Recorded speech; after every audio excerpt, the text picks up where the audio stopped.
Hey, Kool-aid Krew, back at you here for another one. Wasn't kind of expecting this one. This just happened, so I figured I'd jump on here before I go lay down so you guys got the info. Please share this one out. This is going to be one of those that, yeah, it's at an odd time. But yeah, we've had a long duration X flare, guys, and it's still ongoing actually. It's not even dropped out of flare range yet. Not M class radio blackout range. It's really hanging on. This so far right now, 3 6. It's over a 6 hour long flare, probably more like 8, maybe even 9 hours when this is over, of a continuous flare blast, and it is coming from one spot, and we will take a look at it. But it is causing R3 radio blackouts. Right now, it's down to R1. But our friends down south, there you go. Check it out, guys. Australia. Shout out to my Aussies if you know, there you go. But also, check this one out, guys. This is the eruption. Watch this thing. That is what we call a massive halo eruption. And yes, the majority of this is coming our direction. Let me rephrase that. A good chunk of this is coming our way. Because it is on the front side of the sun. This is an occulter disk, and I've explained that so many times. I'll explain it again here in just a minute. But this here is SDO. This is the extreme ultraviolet. This is the 131 angstrom. Look how long that thing hangs on. It's still flaring, guys. The X-ray from this flare is still popping from this thing. It is starting to wind down, but it's really long duration. Now, with a longer duration flare, typically you will get a just massive. Am I muted? Nope, thank God. Forgot to check. But yeah, usually you will get. Oh man, I didn't. Or did I? Yeah, I did. Okay. We're good. I'm a little gun shy, guys. I messed up the other day, and it really kind of put me back a little bit. So yeah. Yeah. So again, guys, I know there's probably not going to be a whole lot of people here at the beginning of this stream. I understand it's 4:30 in the morning, 4:45, getting close to it anyway. And it is one of those things, right? It's just bad timing for this to happen. Now, if you guys remember yesterday in my stream, I pointed this particular sunspot out.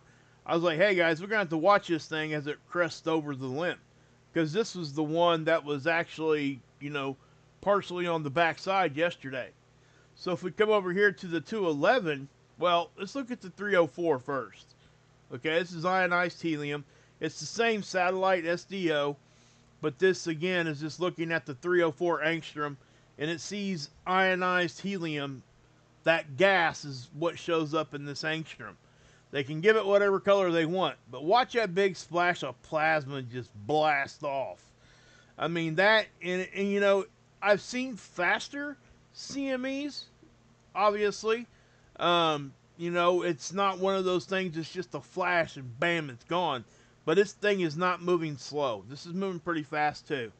But as you can tell, we'll just, we'll look at this for a second here. Let that run back through here again. Right there in the middle. And wham. And notice how you got another light anomaly that kind of shoots down this way. That's because of the long duration aspect of this. It just kept erupting. And if you look up here, this spot here is erupting all the time. And it's not even this one. This is a different spot back here, guys. This hasn't rotated in to look at us yet. So we've got some spots over here we're going to have to keep an eye on. And I was telling you guys, hey, these filaments could rip off too. These darker filaments here, these magnetic ropes that just kind of lay there, and they will lift off, and you'll get big, gigantic CMEs from them. Usually high dense, not typically high speed, but yeah, you get a lot of that. But that was quite a bit of plasma. I know it might look visually underwhelming, I guess, compared to what I've been able to show you before. But make no mistake, this is a lot of plasma. Look at all that. Okay? I mean, this is not something that, no way is this a baby. Is this grid down stuff? No. I'm saying that straight up. Okay, guys? I should have said that from the onset, but, you know, it just is what it is. Um, this is not grid down, okay? But this could be, you know, if this continues like this, we could see some regional stuff happen. We will see local stuff happen from stuff like this. You know, and I'm not talking like big time stuff. We could see some, you know, sporadic power outages, I guess. We could see all kinds of, we always get an uptick in seismic activity. We always get an uptick in like house fires. We always get those things. Plus, guys, let's not forget the biological effects on us, right? This can cause headaches. This is, and heart doctors look at this now before they do big surgeries. They may even look at it during smaller surgeries now. I don't know. But I do know that cardiologists do look at this now. This is something that's very well known and documented. This affects us biologically. It can cause us to be in very, very bad moods or even in manic states. Very, very just too far in a good mood, right? So, yeah. And when I say this, this might sound like I'm trying to crack a joke. I'm not. If you're bipolar, you really need to pay attention and make sure that you're taking your medication during stuff like this, because this really can mess with you and mess with you bad. I've seen some articles and research papers on that, and it is not good if they're not taking their medication, if you're bipolar. I mean, it's not good at all if you don't anyway, but this enhances it, is what I'm trying to say. Now, this is the 211. We see a lot of the sun's atmosphere in this one, the corona. And as you can see, when this thing blows off, watch the atmosphere just react all over. You can see it kind of wave. You see it react over here. That's the full halo aspect of it that I'm talking about. Watch when it erupts here, it'll go down this way. Watch. Whoop, whoop. See that? And it's up here too. I mean, the whole sun on this side reacted. Okay? You can see it just move. This was a massive eruption. There's no other way to say it. You know, and again, this is not grid down, but this is wide enough that this is going to hit us. At least from the coronagraphs are saying that it is going to. Right? This is a coronagraph. Now, this is a SOHO. Again, this is the one I talked about that's been out there a million miles closer to the sun. You know, the GOES 19 is going to take the place of this one. But GOES 19 is not going to sit here. It's going to be actually in low Earth orbit. So, you know, is that good or bad? I kind of went over that earlier. I'm not going to do it again right now. But, yeah, guys, so please understand that that's the perspective we're looking at here. Just to give you guys a better idea of what's actually happening. And, you know, you see these colors right here? When it shows up in red, that means it's 120 degrees or bigger. Wider. Okay? Means it fanned out. This right here is between 60 and 120, which is orange on my display. And then events of widths less than 60 degrees show up in black. Those are typically your small ones that don't really do a whole lot of things. Because usually the more powerful it is, the more it kind of spreads out. That's what gives us the halo effect, and I'll show you guys that here in a minute. But this is red. This is what really caught my attention. I was getting ready to go lay down. Look at that thing. I mean, yeah. Look at that sucker. I mean, that thing is, it's no joke.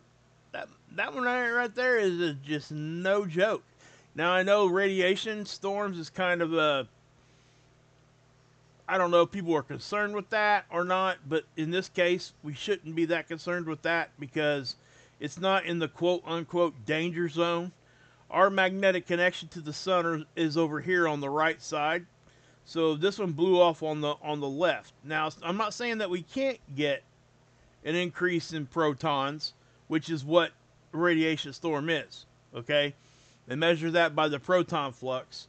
So when we see that, over here, and what happens is these big eruptions go across our magnetic connection line to the sun. It's called our interplanetary magnetic field line, and we're connected to it. If you were naked floating in space, your butt cheek would be attached to the sun magnetically. Everything is connected to the sun magnetically. All the way out to Pluto and probably on and beyond, guys. So keep that in mind. But anyway, our connection over here is on the right side. Now, I'm going to pause it right there. And what I want to do is I'm going to take you guys here to the 94 angstrom. Okay, so our connection's over here, right? This is the quote-unquote danger zone. So when it blows off over there, it crosses our magnetic line. And when it does, any kind of proton molecules and stuff that are there, atoms that are in there, our magnetic line will grab it and it'll ride that magnetic road right back to us. And that's why the radiation storm becomes an issue. That's how that is produced. Hey Stephanie, good to see you guys. Hey Tiger and Z. Thanks for everybody being here. Yeah, and planets, everything is connected to the sun.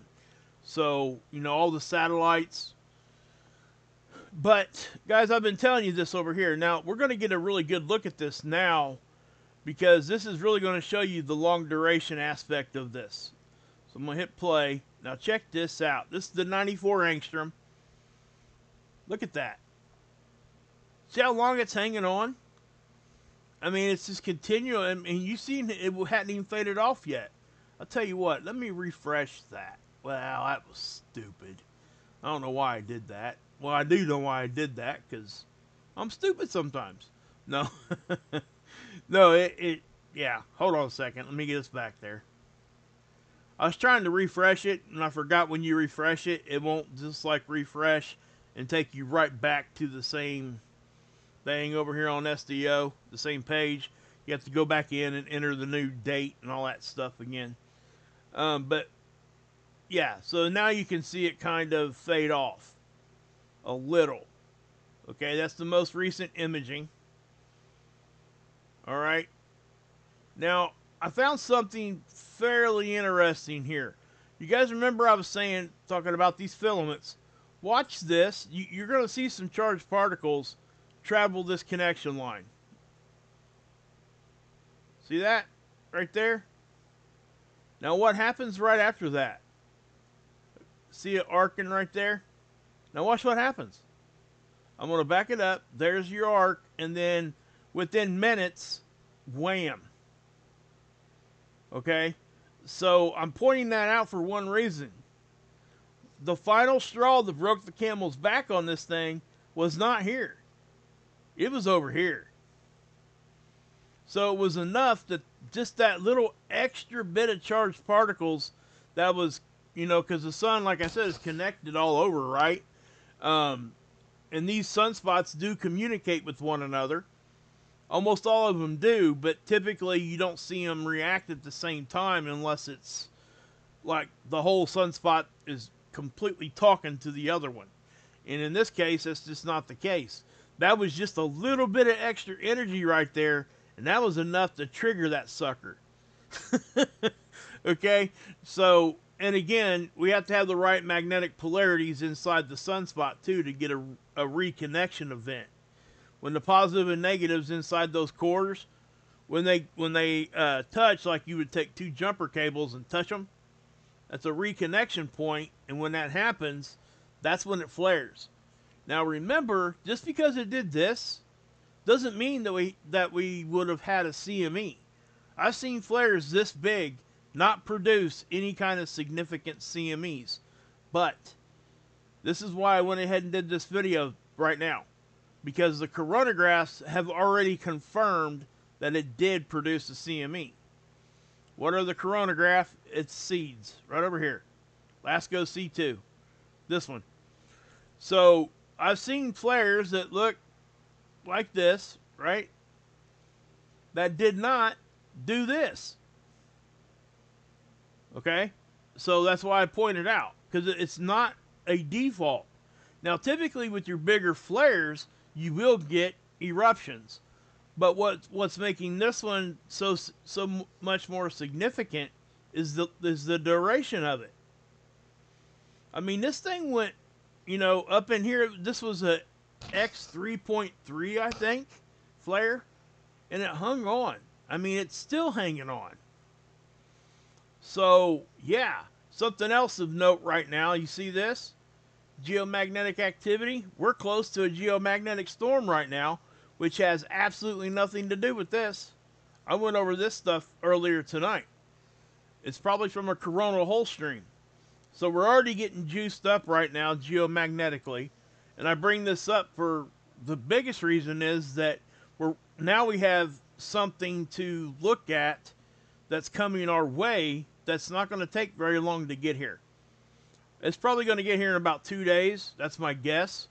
But we've got geomagnetic activity hanging around now from this coronal hole stream and another CME that popped off the sun that wasn't very big.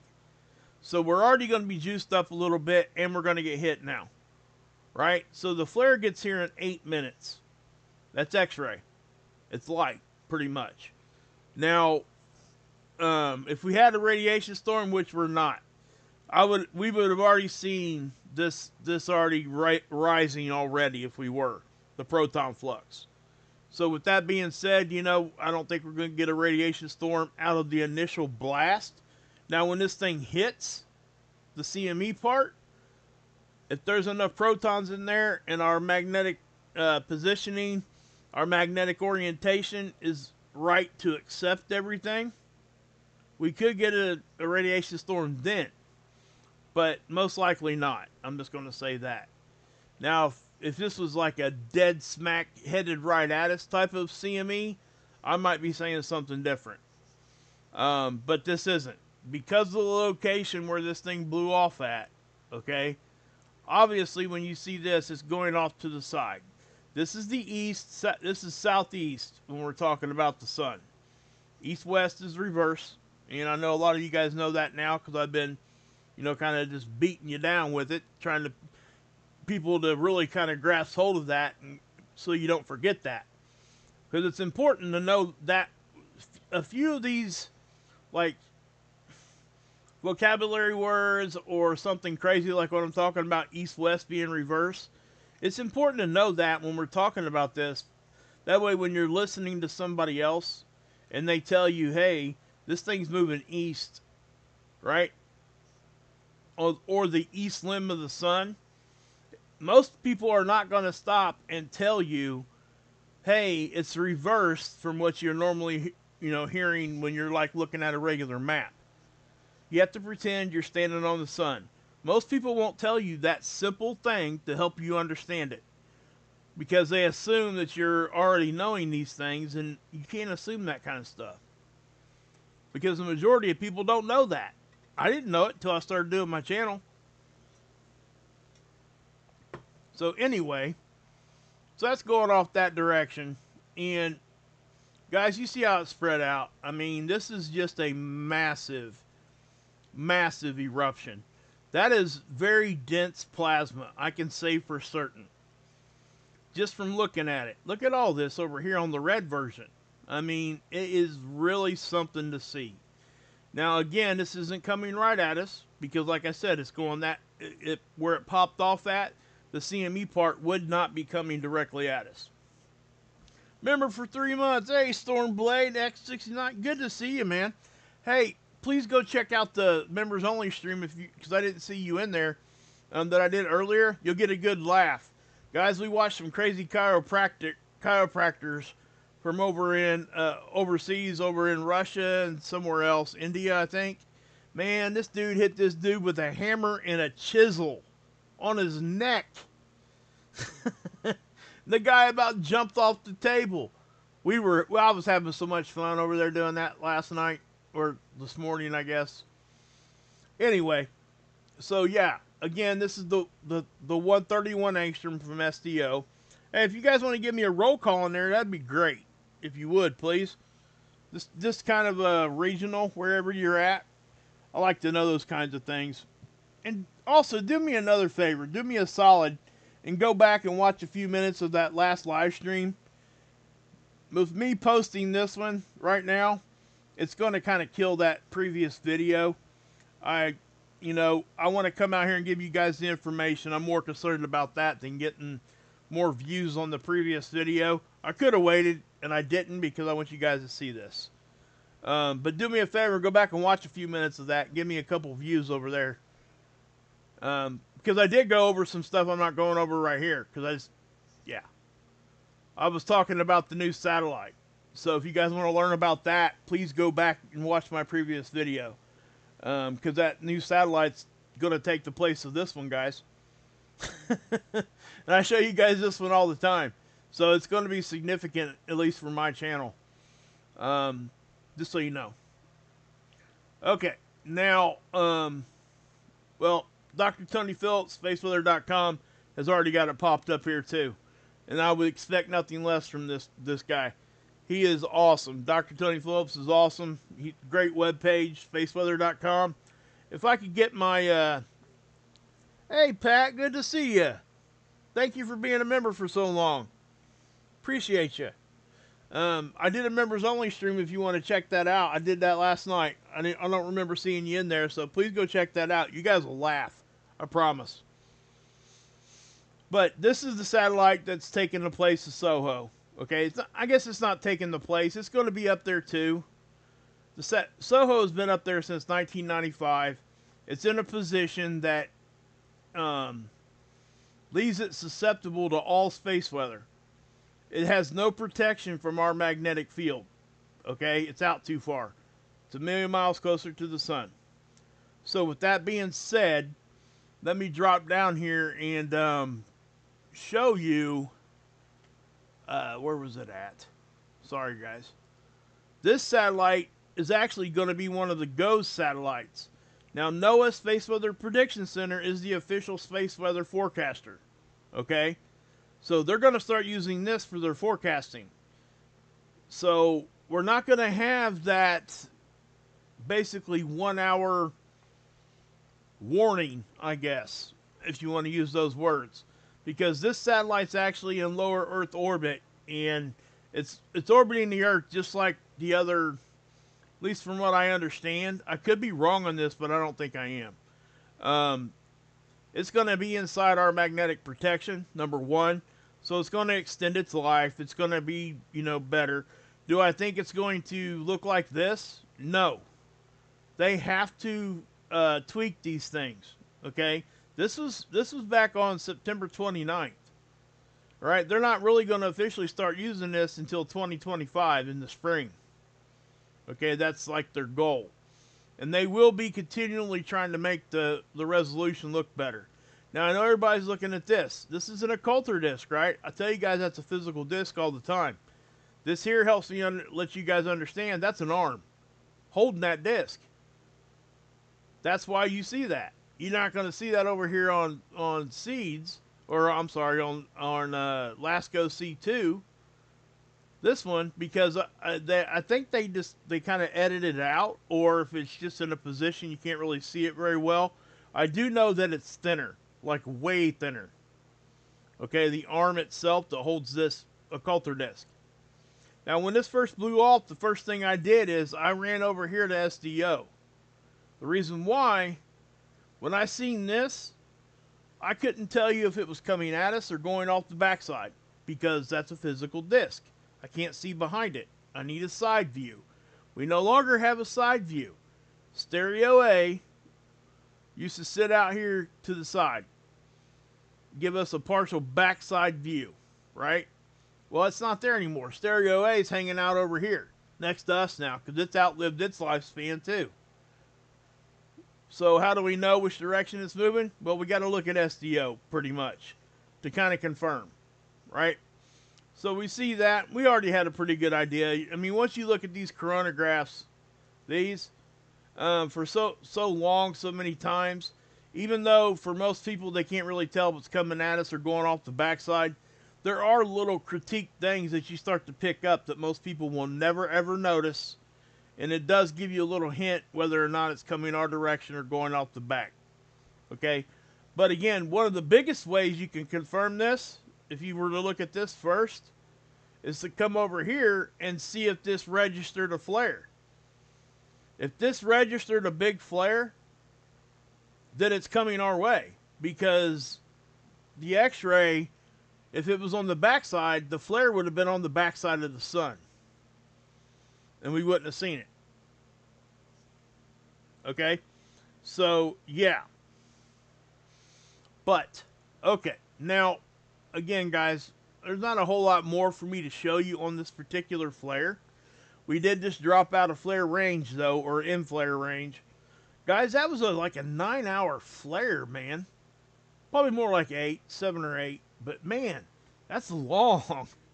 That's amazing to me. But, so let me show you HelioView first too. Here are those sunspots, okay? This is actually to scale. This is Earth. Look. Okay, this gives you an idea how big these are. Now what I can do here is I'm going to take you guys over here to SDO again. Let's, we'll just use this one. So I'm going to back that off, and I'm going to change the what we're looking at here. We're going to look at a colorized magnetogram, okay? It's a magnetogram, but they colorize it so you can see positive, negative really well, okay? So let's look at that if it's going to let me. Come on. Okay, here we go. So, again, this is the one that flared, okay? What makes a sunspot unstable is when you see the polarities, the poles, the negatives and positives, they start swirling around with each other, okay? When you start to see that, you better start looking for reconnection points, okay? When that happens, you see you'll get flares. And then a long duration flare, guess what? Bigger flares usually produce CMEs, and now we've got a full-fledged solar storm on the way. And that's exactly what we got going on here. Alright, now I'm going to pause this. I'm going to show you something pretty interesting that I'm waiting on to see if this is actually what's going on. You guys see how, because in each given sun cycle, the polarity in a sunspot will be the exact opposite from one sun cycle to the next. Okay, so when we see the sun cycle switch, that's a polarity flip on the sun.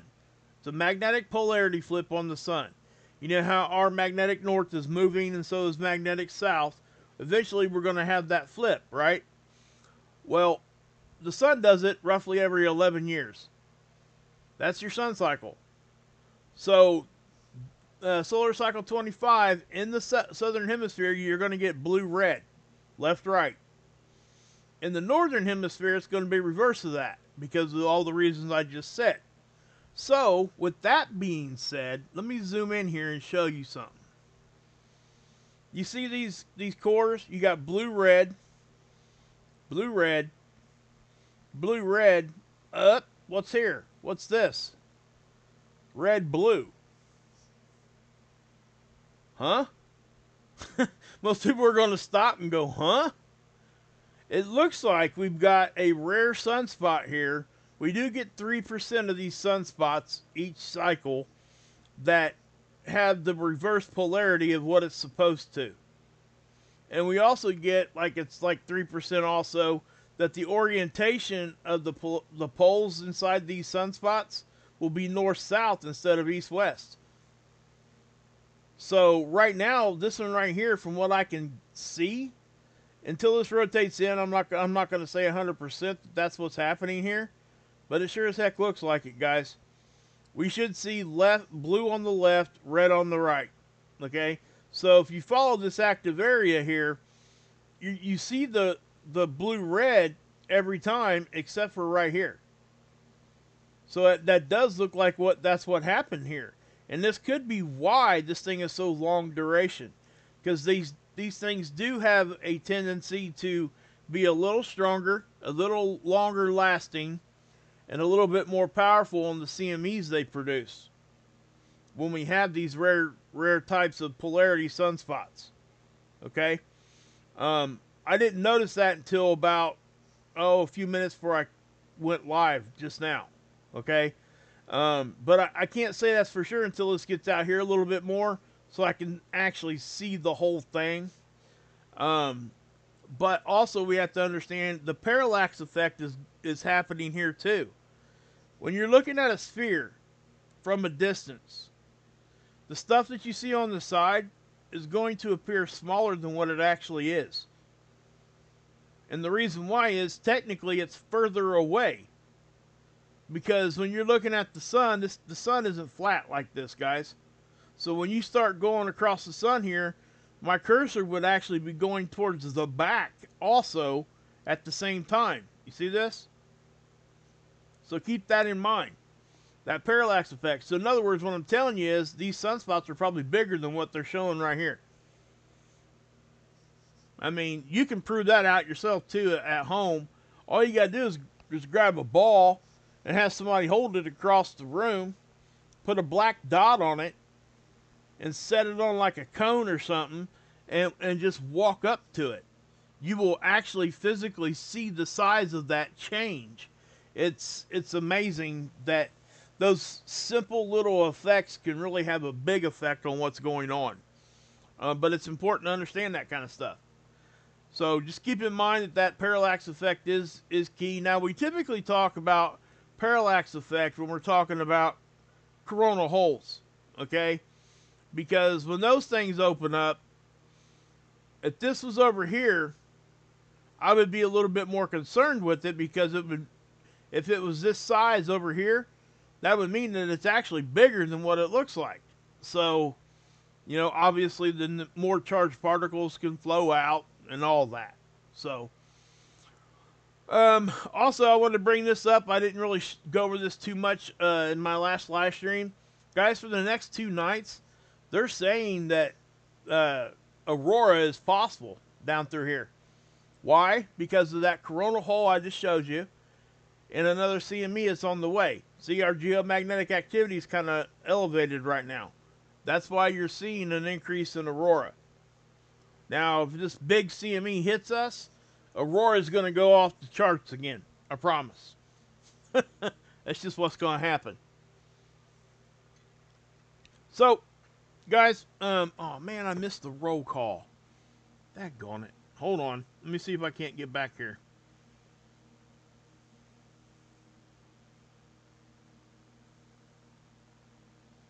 Cool, Jammer. I just seen your Hey, Axe. What's up, brother? Good to see you, man. We're gonna hook up with Axe probably in the next few days. He's gonna come on the show. Hey, Schaefer Grow, good to see you. Hey, check out the members only stream, Schaefer Grow. You'll get a good laugh. Just go over and watch the first 10 minutes of it. Seen some crazy chiropractors, man. We was reacting to them. There's a good chiropractor down in Tennessee, and he reacts to like these really crazy chiropractors from overseas.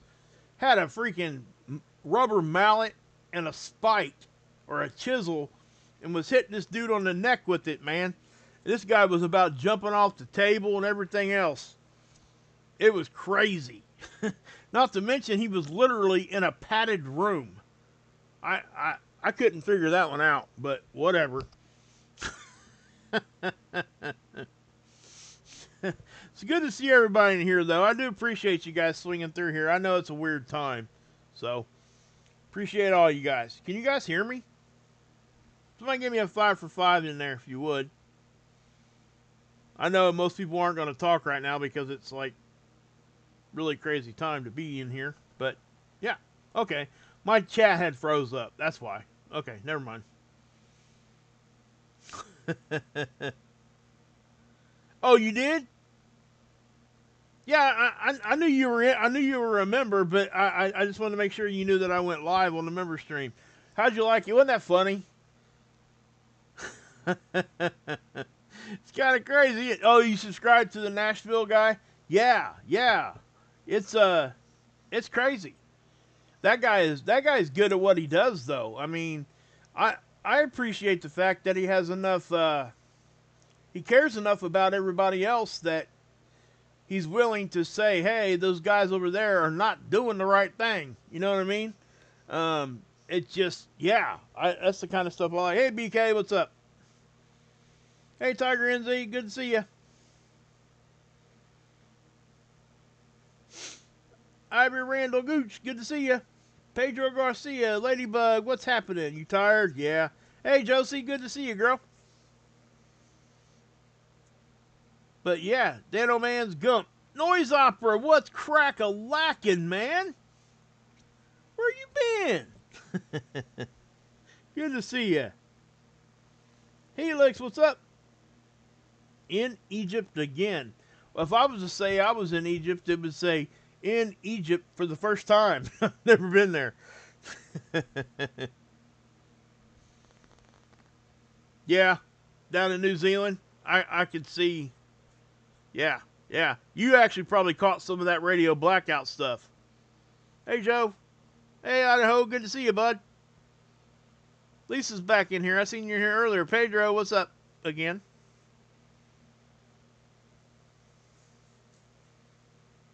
You got a new granddaughter?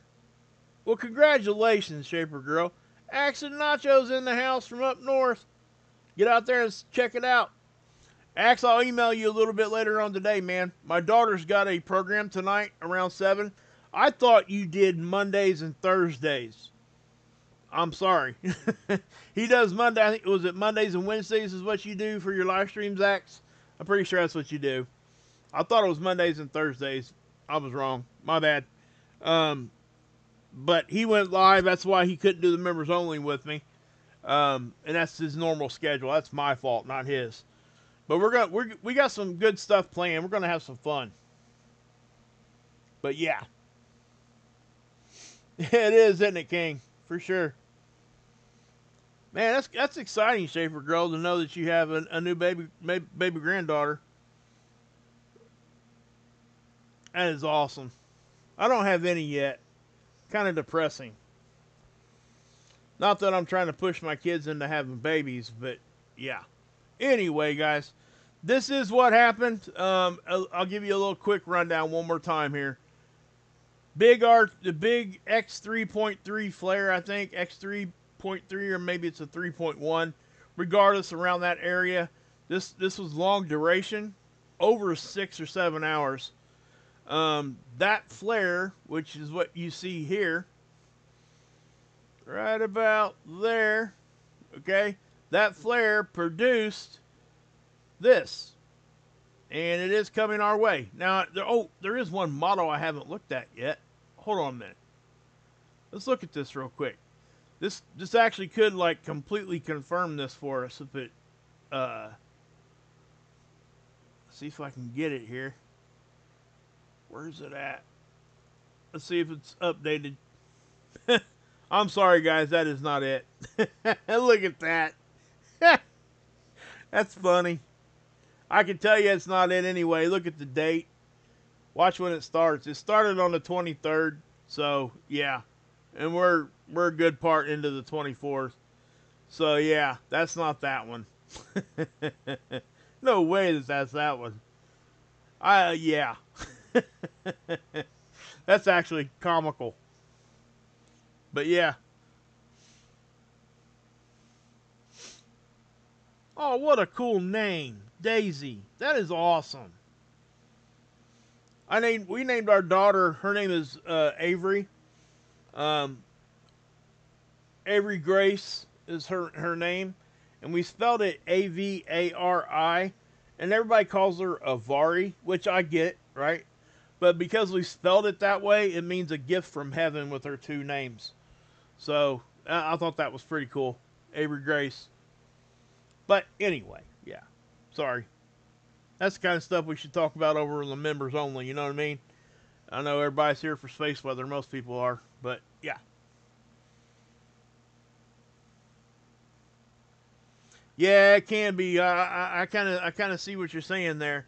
You guys going to be home before we pick our next Grand Nazir.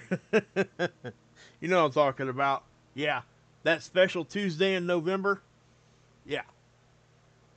Hopefully you're home before that, because that really could crack some stuff off, in my opinion. Not saying that it will, just saying that, you know, yeah. Anyway. I get excited. I love kids, you know. When I had, and I'll share something with you guys here real quick, okay? When my wife got pregnant with my second one, I struggled, and I struggled hard, because I love my first son, you know, beyond anything I ever thought I could love, right? That's most of us, right? And I struggled because in my mind, I couldn't figure out how I could split my love in half and give it to him too, right? And so what was odd is it didn't take me long to figure this out either. That when my second son came along, I didn't have to split anything. I just added more. And it's crazy how you kind of think, especially when you're younger. I was really scared about that.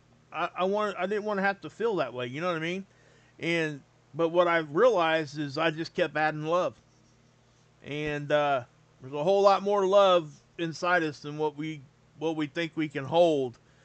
You know, especially when we're talking about our kids and grandbabies and stuff. So just remember that. Anybody can hear my voice right now. If you're young, or even if you're not, and you're having a second child, you don't have to split your love. You just get to add more. It's a gift. I promise you. So it's the hardest and most rewarding thing you will ever do in your life, and that's having kids. So anyway, but tell your kids congratulations from Wages World. The Kool-aid Krew says, hey, hey, on the new baby. Because the name is Daisy, right? I'll quit with the dad rhymes. Anyway. I'm going to go ahead and get out of here, guys. You can see I'm getting a little slap happy because I'm tired. I need to get some sleep. But anyway, you're snacking much? There you go. Good morning, Trish. Good to see you. All right, guys. I'm going to pop out, guys. I will be back with updates today, I promise. But do me a solid and go back and give my previous video a 10 or 15 minute watch, or a 5-minute watch, or whatever. It does help. Believe me, it does help. The channel's growing, and it's thanks to you guys. I promise you that. But yeah. It's... Yeah. I just feel like I'm kind of on... I'm in that position, my channel is. I'm in that position right now that I'm so close to like really just taking off. And I don't want to take my foot off the pedal, if you know what I mean. And it killed me to not do a stream there for 3 or 4 days when we went to see her mom and dad. But I couldn't. The internet down there was so horrible.